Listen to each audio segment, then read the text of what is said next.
మనకు ఈ నెల 29వ తారీఖు అంటే శనివారం రోజు అమావాస్య, పాల్గొన అమావాస్య. అంటే ఈ సంవత్సరానికి చివరి రోజు, మరియు ఆ రోజు అమావాస్య గ్రహణం ఉంది అని చెప్తూ ఉన్నారు. కాబట్టి దాని గురించి మనకు ఎన్నో అనుమానాలు ఉంటాయి.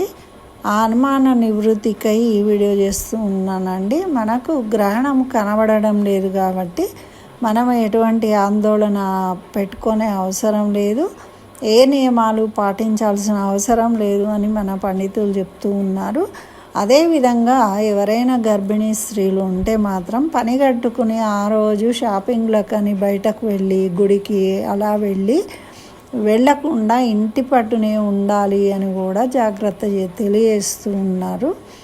అయితే వీలైనంత వరకు చక్కగా దైవనామస్మరణ, ఇష్ట దైవంని లేకుంటే కులదైవాన్ని జపించడం, నామస్మరణ చేయడం వల్ల మనకు ఏవైనా గ్రహ దోషాలు ఉంటే కూడా తొలగిపోతాయి అని తెలియజేస్తున్నారు. కాబట్టి ఆ విధంగా చేయండి, ఫలితాన్ని పొందండి.